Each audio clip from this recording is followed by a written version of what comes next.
আসসালামু আলাইকুম এভরিওয়ান। এটা ছিল ২৮ রোজার ইফতার। তো ইফতারে ছিল কী আমি দেখাচ্ছি।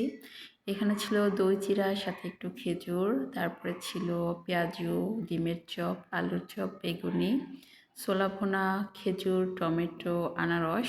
রমজান আসলে ফলের দাম বাড়া নিয়ে একটা প্রবলেম সবার মধ্যে দেখা যায়। আসলে আমরা যদি বিদেশি ফলগুলোকে অ্যাভয়েড করে দেশি ফলগুলোকে গ্রহণ করি, এগুলো কিন্তু আমাদের ওয়েদারের সাথে আমাদের শরীরের যে একটা মানে ব্যালেন্স, সেটা ঠিক রাখে। আমাদের অবশ্যই দেশি ফলগুলোকে প্রায়োরিটি লিস্টে রাখা উচিত। আমি মোটামুটি বিদেশি ফলগুলোকে একটু অ্যাভয়েড করার ট্রাই করি, সেই জায়গাতে আমি আমার দেশি ফলগুলোকে নিয়ে আসি। আর আজকের ইফতারের একটা বিশেষত্ব হচ্ছে আমার যে আলু চাষ করেছিলাম, একটা আলু, তো ওই আলুটা দিয়ে আলুর চপ আর ডিমের চপ বানিয়েছিলাম। এই যে দেখুন আমি ভাজছি, এত সুন্দর হয়েছে এবং খেতেও অনেক মজা হয়েছে, কারণ এটাতে কোনো সার ছিল না।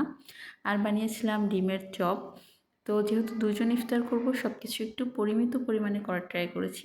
আর ফাইনালি এই দেখুন বেগুনটা যখন আমি চারাটা কিনেছিলাম, তখন মনে মনে ভেবেছিলাম যে রমজানে তো সব কিছুর দাম বেড়ে যায়, তাহলে আমি যদি বেগুনটা লাগিয়ে খেতে পারি তাহলে তো ভালো। কিন্তু আমি কল্পনাও করিনি আসলে আমি রোজার মধ্যেই খেতে পারবো, কারণ বেগুন গাছের গোড়ায় শুধুমাত্র আমি একটু পানি ঢেলেছি, তাছাড়া কোনো পরিচর্যা করিনি।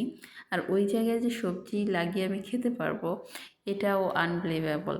আর এটার সাথে বানিয়েছিলাম পেঁয়াজটাও কিন্তু নিজেদের ক্ষেতের। তো নিজেদের ক্ষেতের নিজের চাষ করা সব কিছু দিয়ে ইফতার করার মজাই আলাদা। আর এখানে ছিল দই। দই এমনিতেও ছিল, দই দিয়ে চিড়া দিয়েও খাওয়া হয়েছে। এটা খুবই রিফ্রেশিং ইফতারের জন্য, এমনি হেলদি। যদিও এটা মিষ্টি দই, সো একটু তো খাওয়া যেতেই পারে। এই ছিল আমাদের ইফতার। Thanks for watching.